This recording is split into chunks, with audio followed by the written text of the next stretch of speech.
Welcome, brothers and sisters around the world. This is your host, Dr. FM, Francis Mpindu Munangi, here at Love Bay Afrobeat Music and Talk Radio. We are in the process of trying to link up with Professor Rukuni right now.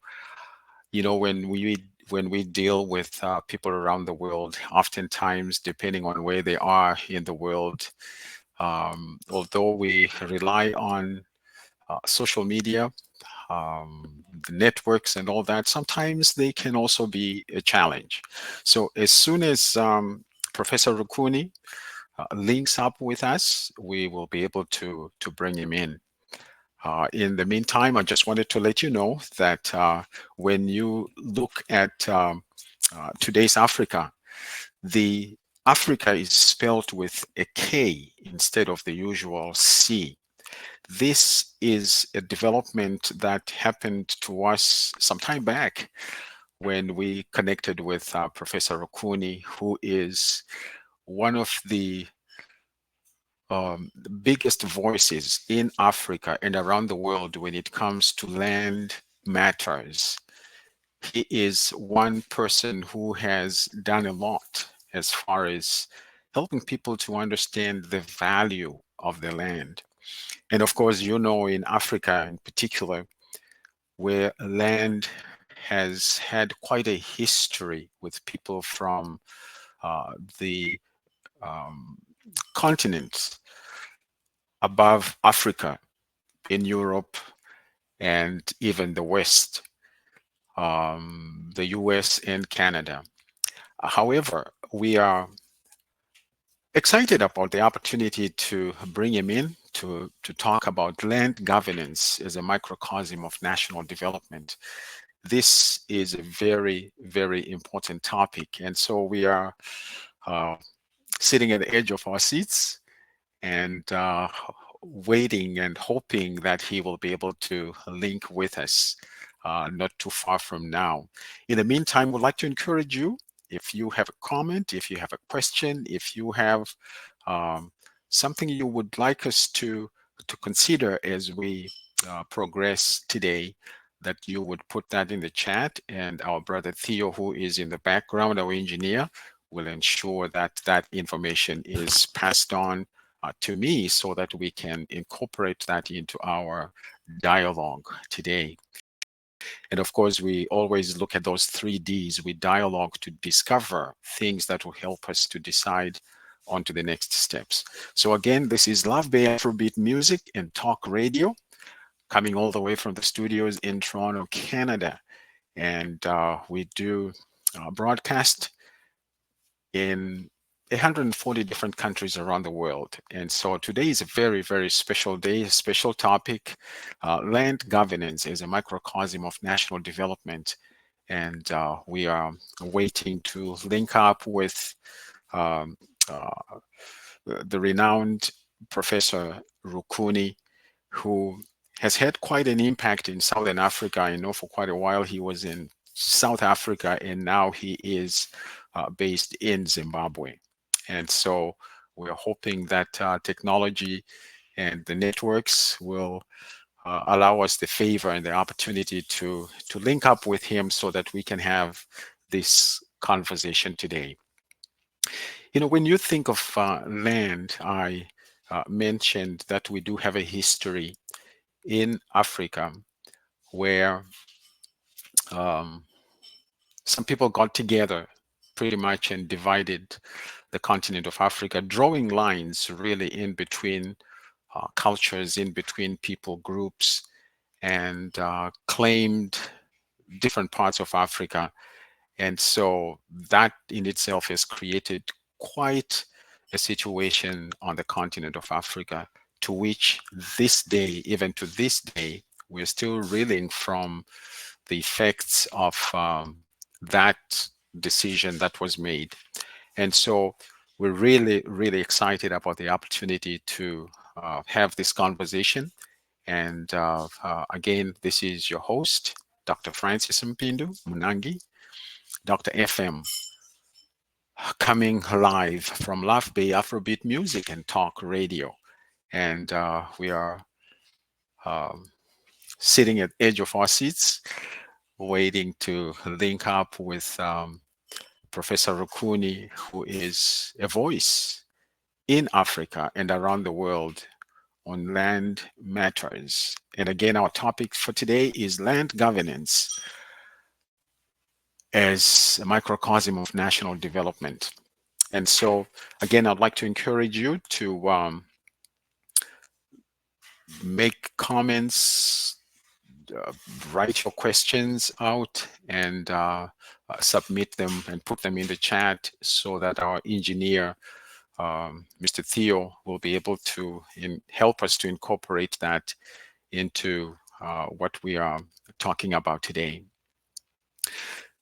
The format for today's Africa is one of those that over the years, Brother Theo, who is based in Canada, has had quite a big vision in terms of creating opportunities for people to talk about things, talk about topics, matters pertaining to Africa, what has happened, what is happening, and what we would like to see happen.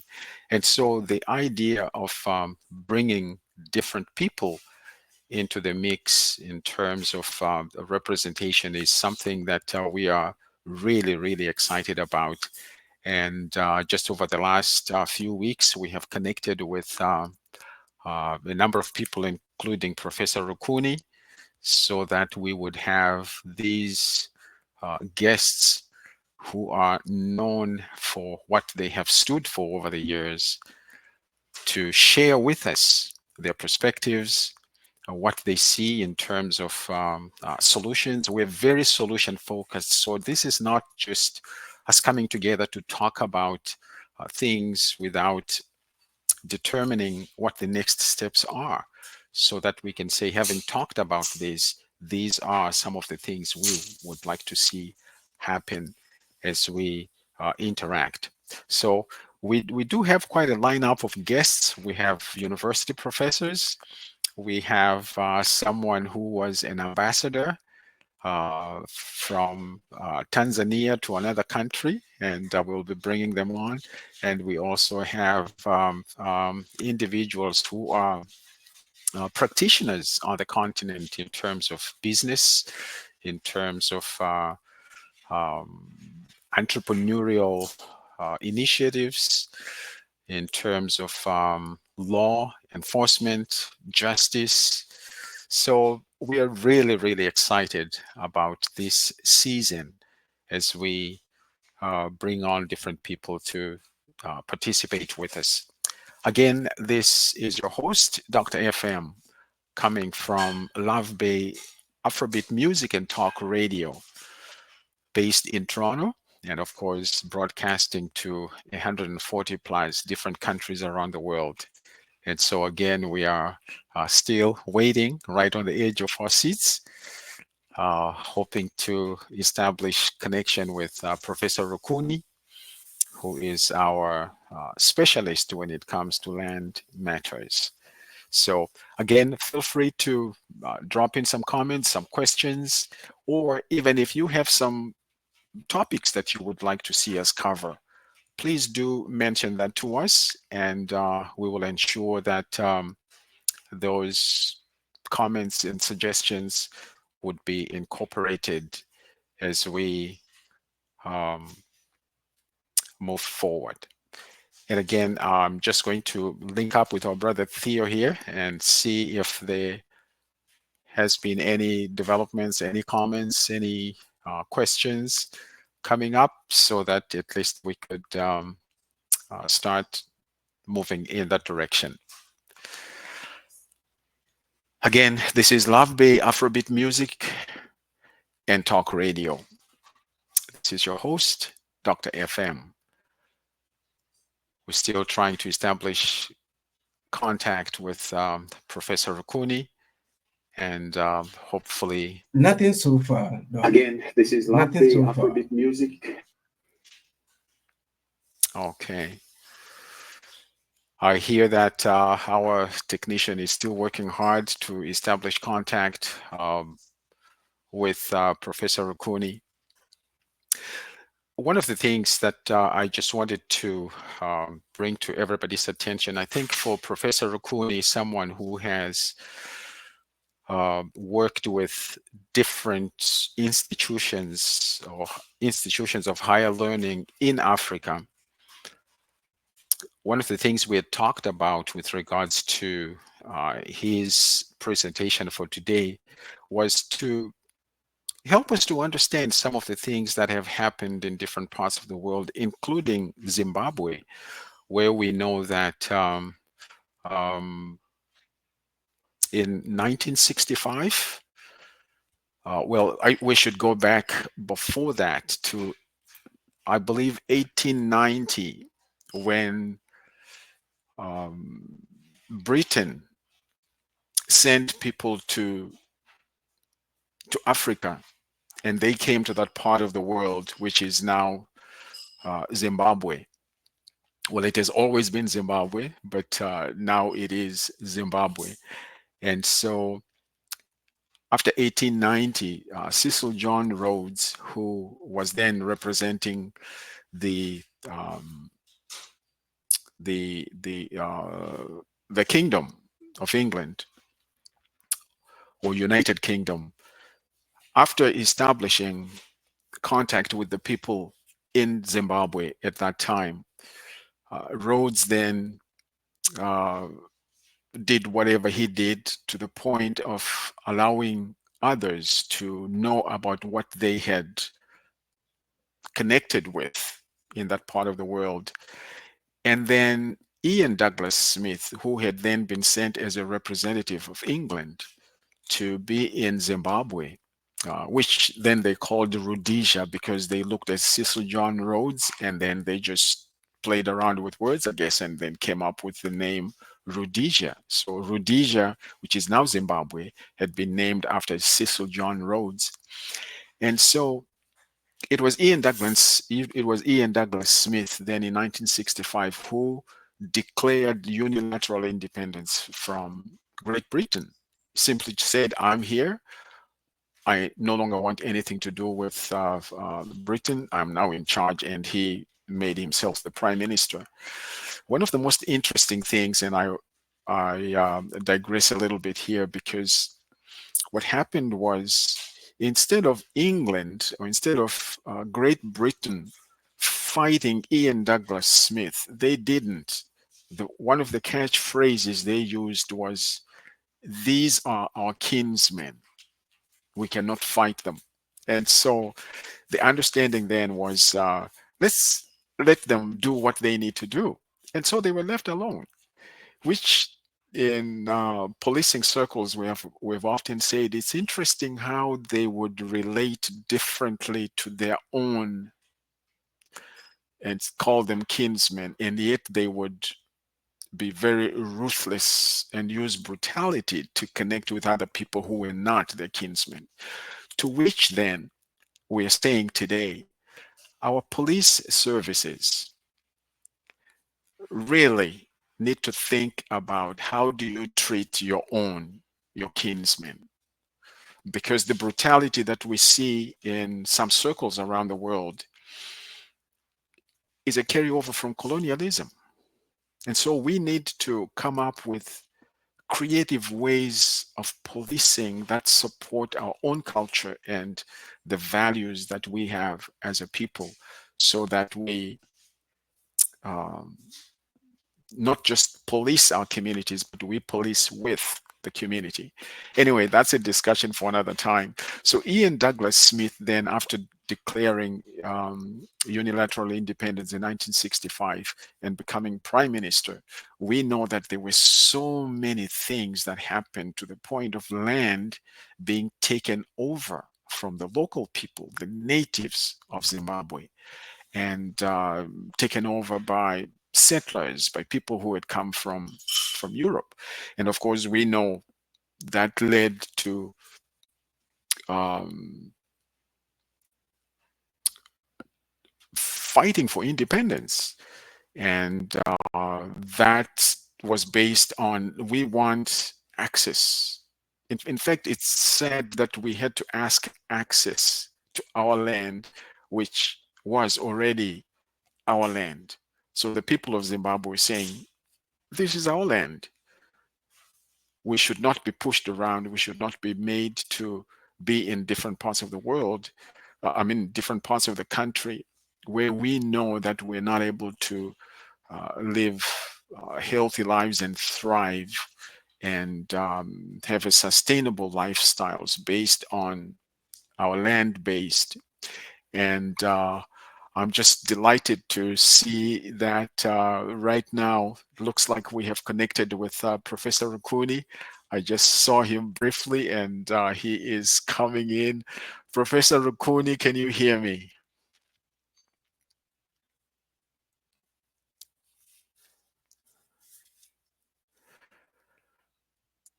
I know that our So technician, Brother Theo, is doing all. yeah, There it's he because is. I'm BBC, born before computers, so it took me more than 20 minutes to log on. My apologies. Professor Rukuni says he was born before computers, and so it took him a long time to connect. Professor Rukuni, I wish you knew how delighted we are, sir, to actually finally have this connection with you. And there is no other person we would have wanted to have this conversation with on a day like today.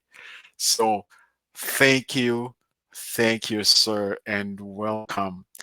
I am going to allow you to just tell us briefly, Professor Rukuni, who is Professor Rukuni? I am aware that I mean you and I have Oh, connected and have known each other for a bit, but I would like you to take the opportunity to just let our listeners know. And again, I just wanted to bring everybody up to speed. We have finally connected with Professor Rukuni, and we are delighted. Our topic for today is land governance as a microcosm of national development. And so this is Love Bay Afrobeat Music and Talk Radio, coming all the way from the studios in Toronto and broadcasting in over 140 different countries around the world. And we do have a number of people who have already logged in, and we were just on the edge of our seats, sir, waiting for you. So again, welcome, sir. Tell us, who is Professor Rukuni? What does he do? What is he passionate about? We know that you are connected with many institutions of higher learning, but let's give you the time to let us know who you are and whatever else you would like to share with us before we delve into our topic for today. wow. Well, thank you. And once again, my apologies for connecting late. I'm born actually, I would say I'm African by birth and Zimbabwean by law. Um, born rural. I was born of fairly usual, hardworking African parents. My generation, all parents were hardworking. Got my kind of boarding school in Zimbabwe until I actually went to agricultural college before I went to university in 1976. Graduated in agriculture. Eventually completed my PhD on economics of small scale irrigation. But from 1980, like most of us who were born during the colonial period, we forgot our roots and focused on liberation. And eventually, when I got into academia, I just stayed there for a long time. And from 1980 to 2000, I was Dean of Agriculture at the University of Zimbabwe. I was not a conventional, and I'm still not a conventional scholar. I did everything I needed to be promoted up to professor, but I've really spent a lot of time realizing that I had lost touch with my roots. Everything I had learned, not everything, but most of what I'd learned formally in school was not jiving well with with with African realities on the ground. And when I eventually retired, I'm 71 years old now. I then established a small little non-profit called Barefoot Education for Africa's Transformation, BEAT Africa, because I think we have to overhaul the entire higher education system in my country and in Africa. Of recent, I've been asked to be chair of the Zimbabwe Council for Higher Education. We have 21 state institutions and another six or so private institutions. So I cannot chair the board that regulates the higher education institutions. At the same time, also trying to figure out how we reform these educational institutions for higher learning. I'm so passionate about agriculture, land governance issues, broad-based development issues. So yeah, that's me. Thank you. Professor Rukuni, it's wonderful to know the kinds of things that you have intentionally engaged in over the years. And I liked what you said that I'm African by birth and Zimbabwean by law. I'm like, that is wonderful. I was reminding our listeners earlier on that this Love Bay Afrobeat music talk radio has this theme now when we talk about today's Africa. And we spell Africa with a K. And I learned that from you. The first time I connected with you, I learned that that's how you do it. So, would you enlighten us? Why do you spell Africa with a K instead of the usual C? I'm sure you've had a similar experience to what I've had. I mean, I've been up and down the entire African continent. I have not come across any country or community where Africans pronounce "k" with a C, write it out with a C. Each time you hear that sound "k," they write it down with a K. So, I mean, Africa with a C, we should be pronouncing it Africha or Afrisa. So, our tongue right across the continent, it's definitely a K. Even America should be spelled with a K. Yeah. You know, the first time you brought that to my attention, I was really fascinated by how you think. You're the kind of person we could say in today's terms, you think outside the box and without the box. And so you have reflected that in your life. I mean, when I think of some of the initiatives that you have had and have been a part of, and transformation comes to mind. I mean, you are a transformational leader, and so let's get into some of the things that we would like to hear from you when you say that you have always had connections with the land, and you talked about having done your early university studies in agriculture. And then I didn't catch what your PhD was. You said it was in small economics. What? I studied the viability of small scale irrigation in my own country in Zimbabwe. I Okay, examined factors affecting productivity of small scale irrigation schemes in Zimbabwe. Yeah. So irrigation excellent. was my love for a while because in my youth, my parents were the first in my district to establish a small scale irrigation scheme. So, and I always thought, oh, this thing has potential. So by the time I got to do my PhD, that's what I did it on. Um, but I'm still quite interested in those issues. But I really moved on from irrigation for the simple reason that although it does have lots of potential for transformation in Africa, but a lot of our farmers still are rain-fed agriculture. If they get extra water, it's better. Actually, it's more economic. It's more viable to supplement what they already have, as opposed to resettling people around dams and constructing fully fledged irrigation schemes, which I believe are not as economically sensible as supplementary irrigation. Yeah. Okay. All right.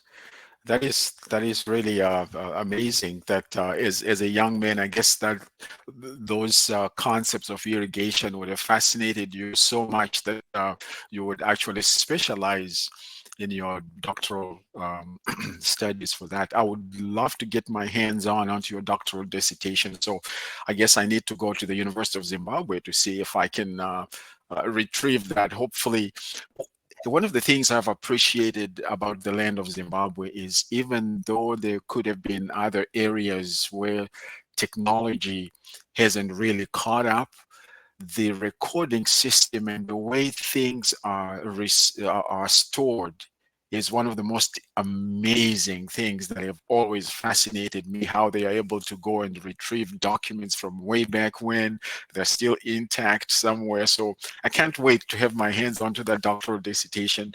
Maybe some of our young people could build onto that and do something along the lines of irrigation. You're right, it should really be able to supplement. Now, Professor Rukuni, when it comes to land governance, you and I had this conversation not long ago, and we said you see that as a microcosm of national development. Give us your perspective on this. What do you see?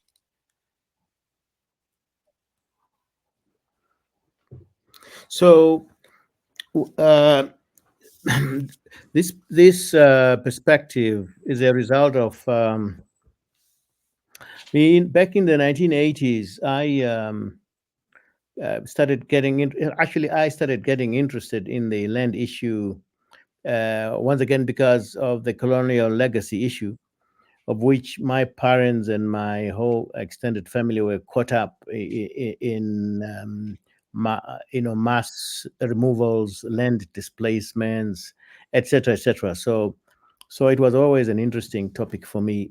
But when I started um, getting interested in it as a scholar, I then naturally, back then the issue of African systems of land governance and land tenure were kind of dismissed. And I had been one of many who were trained both in Zimbabwe and overseas as to how dysfunctional our land tenure systems are, or our land governance systems are.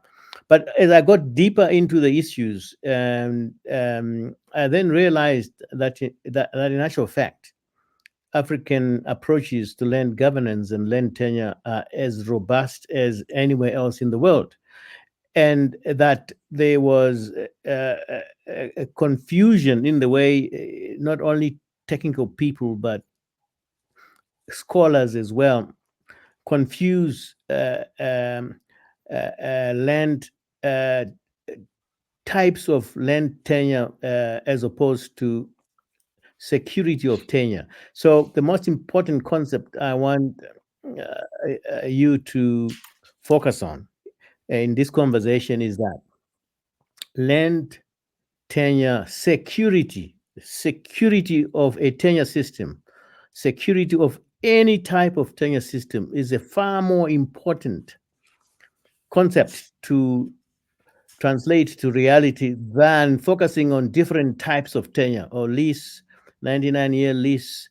You got a title deed, you got this, that, and the other. And of course, the colonial mentality was the title deed is the most secure tenure. So just convert everything to title deed. Then you have tenure security, then it's convertible.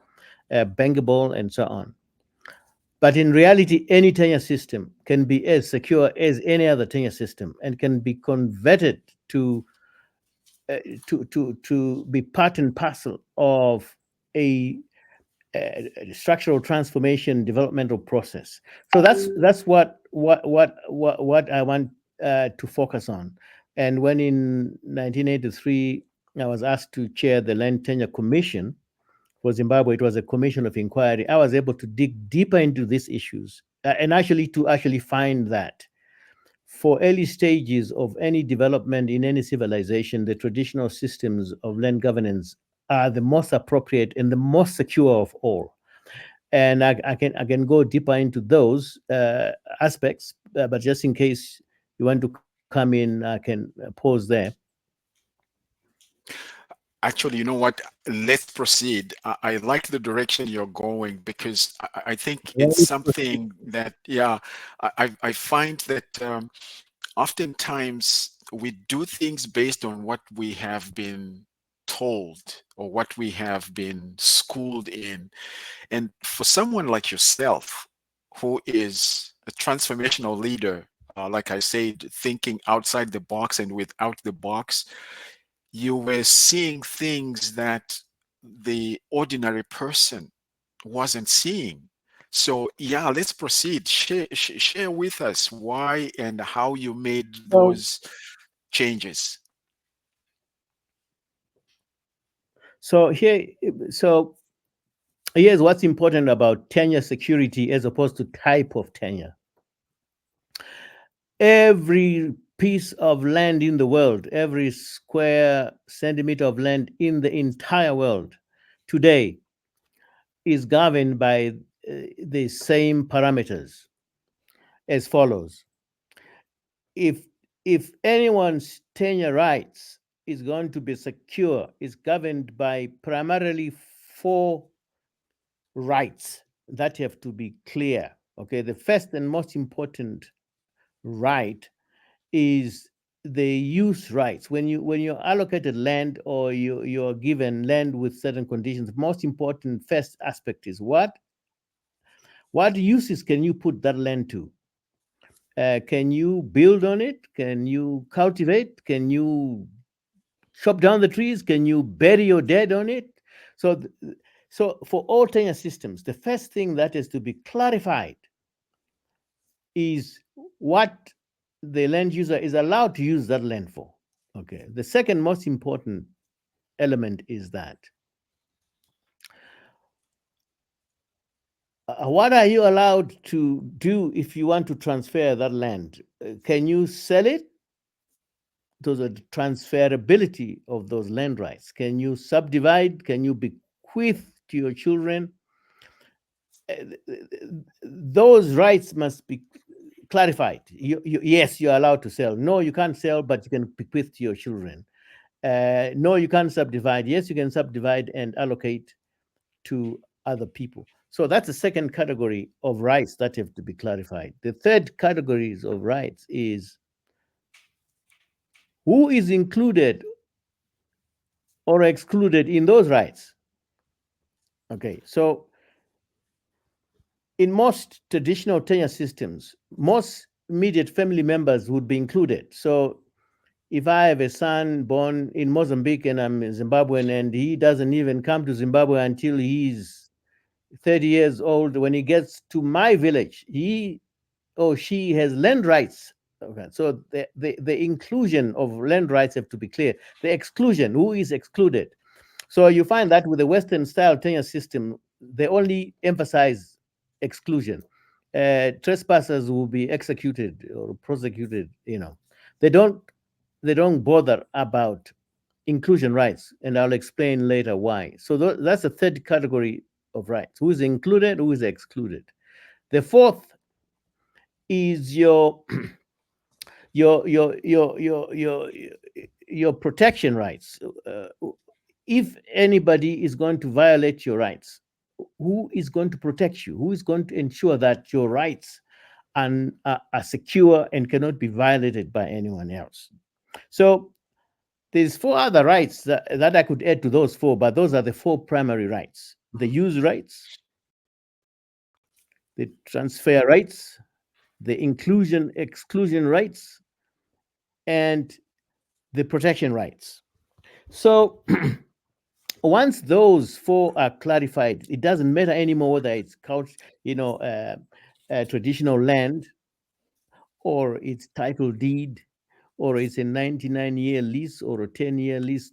As long as those rights are clear, the tenure is as secure as anywhere else. So if I put that aside as the first thing that we need to talk about, then we say, when is any type of tenure then appropriate for any stage in the progression of any civilization? So that I can put in three stages of development. So ordinarily, before we were colonized, and any civilization before it is quote unquote industrialized, most land is held by families under cultural, customary rights. Family. So land is basically territory for clans and families to reside on, and those rights are very clear for the different families and clans. But as and starting with Europe 200 years ago with England, when you modern day um, i- uh, industrial transformation, when rural agrarian economies translate to urban industrial economies, that whole process starts shifting land from just being territory to property. Whereas now it's important to have properties for your factories, for your suburbs, for your houses in town. So slowly land transforms from territory to property. Now property, by its economic nature, is semi financial property. I mean, you can take yourself, Doc. You probably have a house, but and it is property in a sense that you have a title deed for it, and you could sell it if you wish. But how often do you sell your house, Doc? Most properties are there because they serve certain economic purposes. Okay, so even at that stage of development, most countries are now in kind of middle income status, because the majority of the population are not yet fully integrated in the modern industrializing part of the economy. But ultimately, when 95% of the population is now urbanized, almost every piece of land in the United States, Australia, or Europe is now not just property, but it's actually now finance. The banking system, etc., no longer looks at it just as property. It is actually now finance. Okay, so your property in Borrowdale, for instance, if we were a fully industrialized nation, it would probably have been mortgaged through some bank. You probably use it to secure loans, etc., or insurance, etc., etc. So your property in Borrowdale in Zimbabwe could be part and parcel of financial transactions throughout the world. Banks in New York and Berlin, and Sydney will probably be trading on your house, and you don't even know it.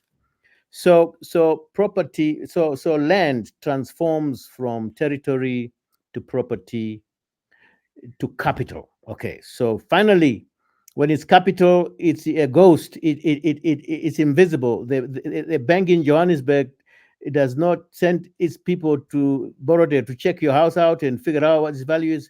The system in each industrialized country already has systems and processes and data where your piece of property is already recorded. It's known, its location, its size, its value, etc. And a bank in Frankfurt will trade on your property without even knowing what it is. So, so if I take those two frames, the first frame, I'm saying, how do you ensure that land rights are secure irrespective of stage of development? Even pre-colonial, when we were on our own, land tenure was very secure because those rights were clear wherever you were in the village. It was clear what you could use the land for. It was clear, how you could transfer it or bequeath it. It was, all those rights were clear. After colonization, the colonials were trying to fast track us from land being territory to land being capital. So they would just come and remove us from where we are and mark out their own territory and call that property. But the nation is not yet an industrialized society.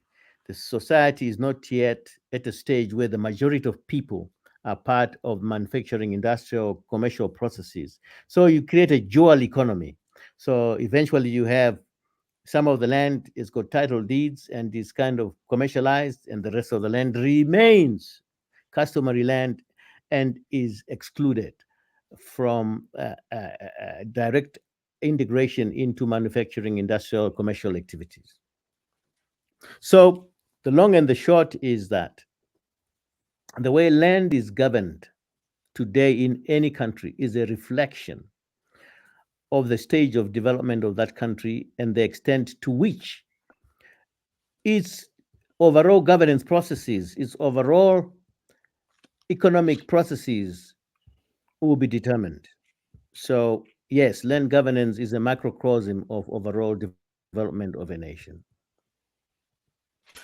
Wow, this is quite an exposure here, sir. Thank you. I can only uh, let you know that we appreciate very much the kind of knowledge and insights that you're bringing into this dialogue today. Just by virtue of who you are, what you are doing, and what you have done, this is very, very insightful. Now, uh, I can't keep up with my note taking in terms of some of the concepts that you're bringing to our attention today. And thank you very much for those of you who are just joining us. This is Today's Africa. We are here at Love Bay Music Talk Radio. This is your host, Dr. FM. And we have the privilege of having Professor Rukuni as our guest, our special guest today. We're talking about land governance as a microcosm of national development.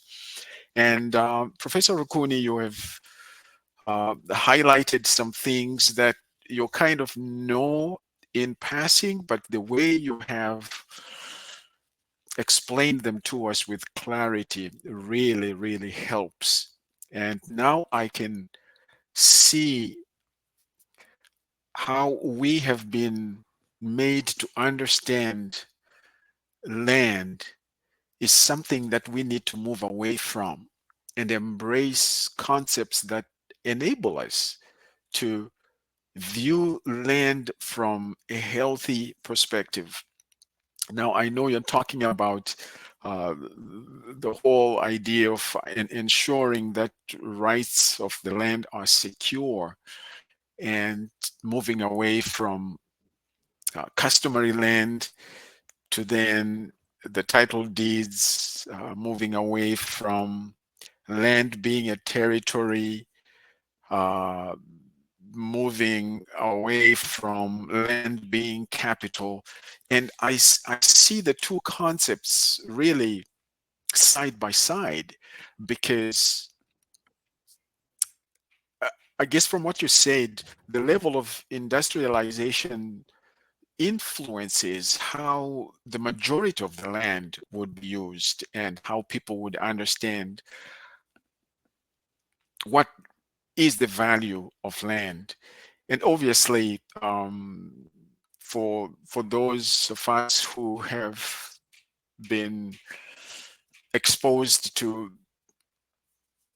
different ways of looking at things based on our educational experiences, we realize that we've been made to think in a certain way, and some of those ways are not healthy. Now, as you look at Africa, and I know that Africa is not a country, Africa is a continent, and of course, we are one, we're supposed to be one. I'm hoping that in the next week or so, we'll be able to bring in someone who is very knowledgeable in terms of the concepts of um, Mzee Mwalimu Julius Kambarage Nyerere, the late Pan-Africanist. So we'll be bringing that individual in to talk about our unity. But as you look at Africa, Professor Rukuni, and realize what has happened or what is happening to our land, what would you say? What would you say to African leaders today? What would you say to ministers of agriculture across Africa? What I would say to them is something that took me a long time to understand myself.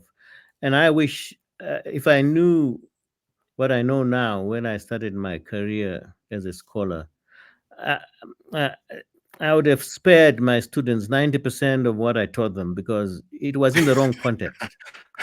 And this is the context that I'm sorry to say it applies to every African country. There's no African country I've got to where I find either scholars or political leaders understand this concept. So here it is. Every single African country, 55 of the countries, is either in a low income or in a middle income trap. Okay. There's no single African country, not one, which is anywhere close to being a fully industrialized economy. Not one. Zero out of 55, doc, is not an accident. Okay. Hmm. Zero out of 55 means there's a major problem that we are not looking at. And the major problem is this: by a middle income trap, the main cause of it is that every African country is a dual economy. You don't have one economy, you have two economies running at the same time as a result of the colonial legacy. Now, when you have a dual economy, which was created as a result of a few colonials trying to farm and then run an industrial sector based on a few thousand farms or even few hundred farms, then mass exclusion of the rest of the economy into the manufacturing, industrial, and commercial activities still exists today, even in countries where we believe kind of industrialized. So I've been advisor to more than 20 African countries on different aspects. And the last country I really spent time advising on was South Africa, which until I did 2015, 2016, advising them on their land reform program and their agricultural modernization. And I also found they were in a middle income trap. You know, when you're in a middle income trap, it means there's rapid urbanization, but there are no manufacturing jobs that are being created. The economic growth rate is very low. Unemployment or equivalent rates of unemployment continue to go up. And the rich get richer, the poor get poorer. And there's always growing political and social unrest. It never recedes, not because of corruption and maladministration, although I can say this as a scholar because I'm not in a popularity contest. Maladministration and corruption wasn't the problem, but the primary problem in every African country is the structure of the economy does not allow mass upliftment of people into manufacturing, industrial, and commercial activities. The domestic market for consuming manufactured goods and services will remain to be small. So it doesn't matter how fast you grow, you're going to hit a middle income trap. Okay. You can even reach a stage where you're able to manufacture anything, like Brazil, but it's still in a middle income trap. They manufacture airplanes, motor vehicles, name it. But the majority of your population still cannot afford 3 meals a day. They're still poor. They're still out there at the periphery of the economy. So, my friend, that structural fault, and as I say to you, every single African country, including Zimbabwe, is either in a low or middle income trap. And if you're not aware of that, you keep being told half lies. They're not full lies. The half lies that the reason why you're not developing is because you got the wrong policies. You're told it's because of corruption. It's because you got of dictatorships. You don't have proper elections. I'm telling you, it took me a long time, but all that is hogwash because even dictatorships have been able to develop fully industrialized countries like Germany. It was created. A dictator created the biggest economy in the world, fully industrialized. It didn't them. And the reason why the Western scholars and the Western governments and donors don't tell Africans what I've just told you now is because the colonial project is succeeding because number one, it keeps Africans growing raw materials. The structure of the economy does not allow us to be manufacturing economies. We'll continue to produce raw materials for the Western world and then they export back to us manufactured goods and services. We're simply supermarkets. Africa manufactures 1.5%, less than 2% of all world manufactured goods and services. And yet we are close to being a fifth of the entire human race. 1.5%, Doc. Can you imagine? And yet we have more arable land than anyone else in the world. We have more natural resources. We've got the largest reserves of gold and a number of other minerals. We are by far the wealthiest nation, but we're colonized by a few very poor countries, UK, Germany, France, who have absolutely zero, no minerals. If they have a bit of coal here and there, no land. Now, the last time I looked, they are gunning for African land, and unfortunately, Africans are selling off their land to these so-called investors who are not doing much with the land except just speculate on the land. I won't even go deeper into that because it pains me if I tell you the average cost at which Africans are letting land go is $6 per hectare. Okay, that's the last time I looked at the figures. And when they got that land, they are still trying to grow food for export. They're not even trying to develop the local economies. So my so that's the negative side. Let me go to what could be the positive side of things. I've also then studied how how do you bust out of a middle income trap? Who has succeeded in doing so and how did they succeed? I'm going to explain that so that you understand the role of land in the structural transformation processes, especially of busting out of middle income traps. There's no single country in South America that has been able to bust out of a middle income trap. Not one, not Mexico, not Brazil, nothing. Not one in Africa, not Egypt, not South Africa, not Nigeria. Okay. So South America, all of Africa, zero. Only East Asia, we have a few tigers and dragons who learned a lovely lesson from Japan, who, after the Second World War, became the first non Europeanized country to bust out of a middle income trap and be able to develop a fully industrialized economy. Those who followed after Japan, be it South Korea, Singapore, Malaysia, today China, this is how they did it.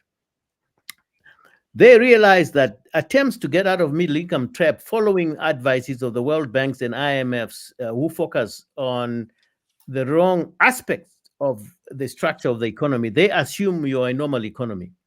So here's what Asian tigers and dragons were able to figure out. When you try to industrialize through export-driven industrialization, only a few companies succeed. If you push import substitution, industrialization, same problem. If you will be able to export quite a lot of stuff, but your own domestic market is small. So you're still going to be deep in a middle income trap. And thirdly, you could abandon all labor laws, build factories, and the Nikes of this world and others come and use your cheap labor to manufacture. You still don't industrialize. The only way to get out of a middle income trap is to go back to rural and mass uplift the majority of the rural population into manufacturing and industrial processes. Why? Because industrialization does not succeed until one or two things happen. The first is massive increase in productivity on small farms, so that food is abandoned. Until food is abandoned in any country, you cannot industrialize. Why? Because cities are difficult to, in fact, cities are the most difficult to govern when countries don't have enough food or food is expensive. Only when food is so abundant and at such a low cost that the household component of the budget in the cities is dwindling. It is small. Urban people no longer worry about where they're going to get the next meal. Labor costs go down. Factories start growing, and then you are on your way to being a manufacturing country. This is how China did it. After 1980, they abandoned the communes and all that stuff, and said, "Let's go rural." So the infrastructure in Africa is still designed for colonial economy. Even the best of our infrastructure in South Africa, Zimbabwe, it's still designed to take raw materials out of our countries and bring in imports. Why? It's only trunk roads. When you go out of the main roads, there is no infrastructure to talk about. If we are going to mass uplift people, that rural infrastructure is number one, so that it's easy to get in and out of the rural areas. And as I explained, or in fact, I didn't explain it properly in terms of then how does the economy start transforming once you go for a rural industrialization strategy. So industrialization basically is not a mechanical process. We confuse industrialization with manufacturing. Manufacturing is a mechanical process. Industrialization is not a mechanical process. Industrialization is a transformation in society, is the changes in every level of society, from the way we are organized in the village, the family, for purposes of increasing production, productivity, and diversity of products that we produce for factories. Now you are industrializing. In industry means now you know how to work better, faster, efficient, more productive. That's what industry means. It requires more social capital than economic capital. Industrialization is when society reorganizes. And that whole process, and I call it massification, kicks in. Massification in rural areas all the way to urban, meaning mass production of raw materials, and then mass processing of that raw materials within 25 to 50 kilometer zone. You don't mass produce raw materials and then track them 200 kilometers away to manufacture them. You have already lost your economic advantage. If you go to China between 1980 and 86, they kicked in the massification of production of raw materials, and at the same time institute village and township manufacturing, so that most of your products are manufactured within 25, 50 kilometer zone, and then mass consumption of our own goods and services within that zone. So mass production, mass processing, and mass consumption should happen within 0 to 50 kilometers. Now you've got a domestic market. Now you have your own people who are rural, who are producing something, delivering it, and immediately getting cash from a manufacturer and being able to produce more diversified products. Now, I gave you the Chinese example because it's the most recent one. I mean, they 1980 to 86, they killed the hunger problem, and between 1986 and 1994, there was already the rural manufacturing was everywhere. I don't know whether you're old enough to recall that even by 1992, we started eating noodles in Harare. So the Chinese had come within less than a generation from village and township manufacturing of their own noodles. They were hungry, they were now full, and now they were exporting to us. And in no time, trinkets. You think noodles were being manufactured in Beijing? No, they were being manufactured in the village and township. Now, 40 years after independence, we still manufacture maputi in Harare. I mean, it should be the most expensive place to put some maputi. We should be manufacturing these basic products, dairy products, milling products. This is rural, my friend. Then you create a rural middle class. Now, the most important aspect here of the rural middle class is this. The world over, studies have shown that rural people, when they earn on average $1, $2, $3 a day, it doesn't change their consumption pattern. When you start hitting $4, $5, $6 a day average, they change consumption patterns. They start consuming more manufactured goods and services. They start consuming more meat, more vegetable, more fruits.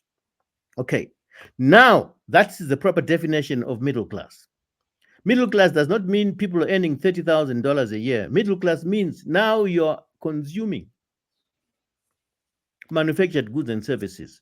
And you don't need $30,000 a year. You $4,000 a year will do. That's the rural middle class.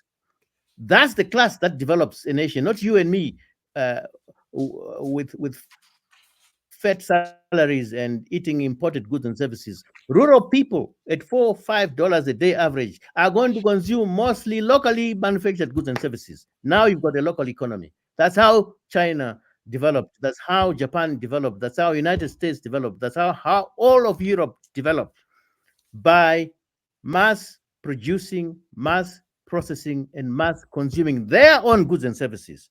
Now we think no, now we just have to produce raw materials for export, and somehow we're going to be an industrialized economy. It's not going to happen.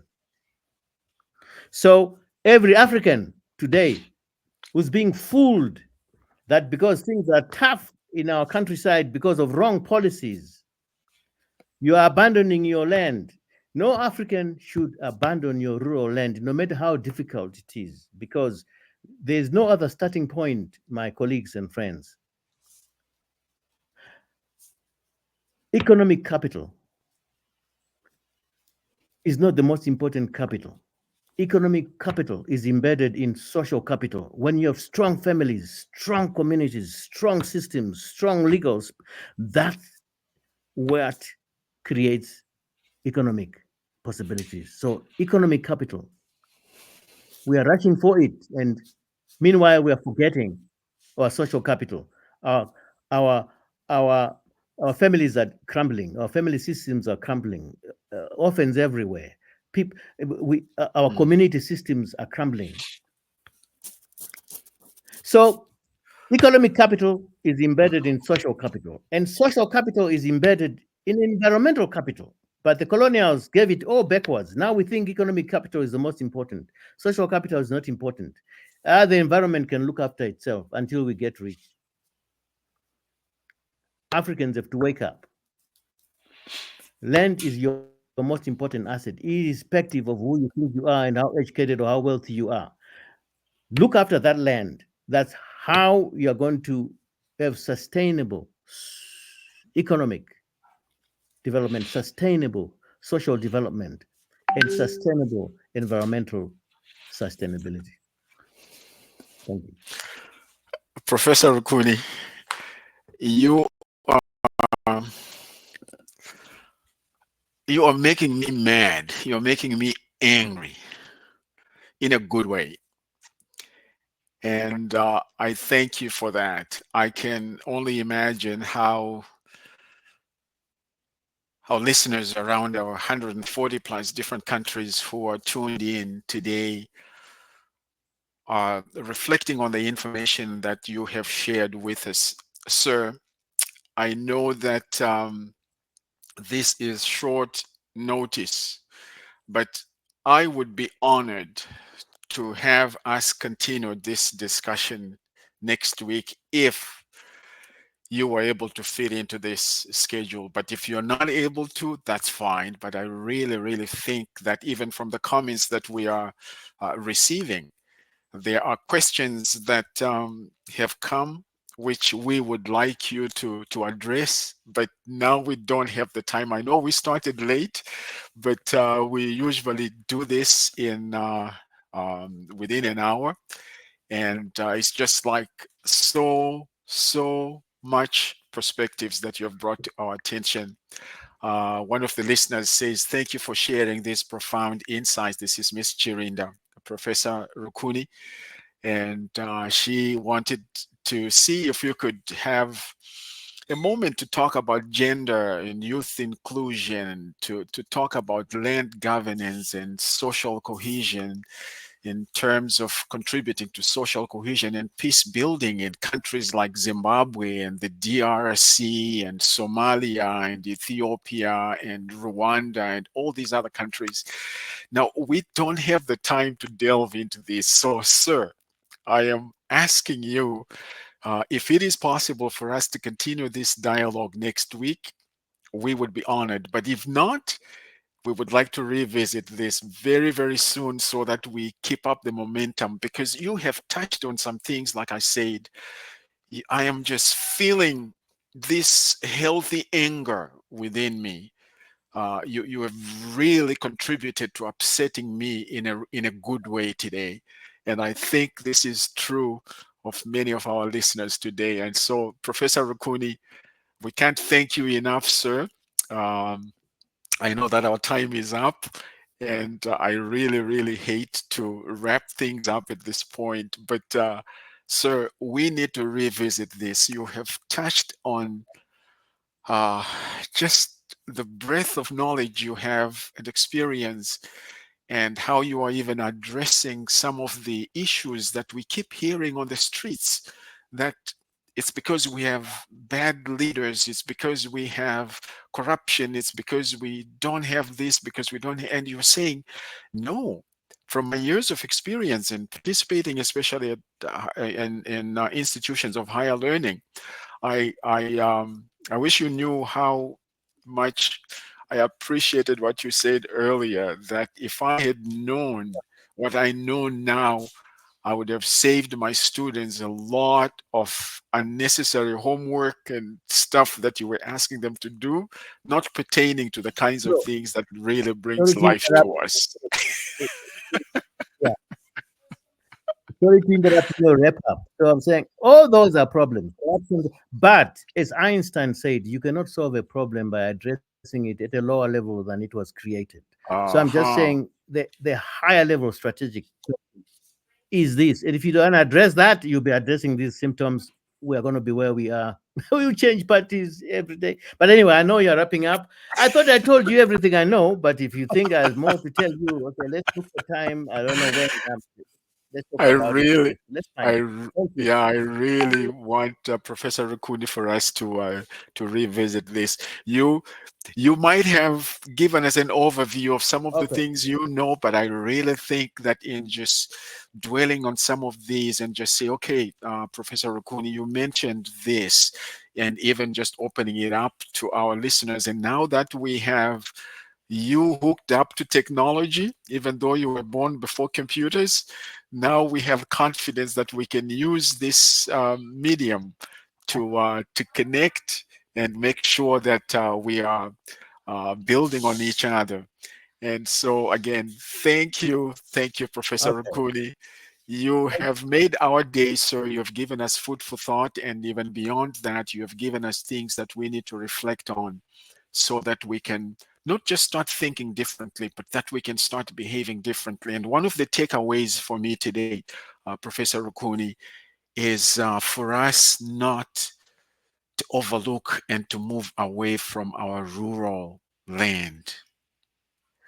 That is one of the takeaways for me today. I have been thinking about this. I've thought about this. My wife and I have thought about things, but the way you put it, and you are living proof that this is important. I'm saying to myself, we really need to be intentional about making sure that this whole idea of moving into the cities, which the European culture made us to understand, everybody move away from the rural areas and be in the city. I guess that has served its purpose. Now we need to open our eyes and revisit this and say, what has happened? Because a lot of those issues we're dealing with on the streets and in the cities would have solutions from a different perspective if we are willing to think outside the box and without the box, just like you do. So, again, Professor Rukuni, thank you so much. So, I'm going to be connecting with you offline so that I can let our listeners know when we will be having you back, because we certainly want to have you back. And again, our listeners, this is Love Bay Afrobeat Music and Talk Radio. This is your host, Dr. FM, streaming live from the studios in Toronto, Canada, and of course, connecting with different people around the world in 140 plus different countries. And so, thank you for being with us today.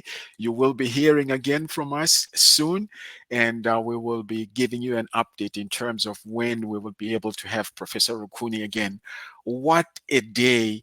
What a perspective, and what a wealth of knowledge this man has. Not just is he a resource to Africa, but to the world, because his perspectives are really lived experiences. And again, we thank those of you who have brought in some comments, and we will be looking into this and ensuring that Professor Rukuni is aware of this and will be able to pick up on this the next time we bring him. And again, thank you for being with us today.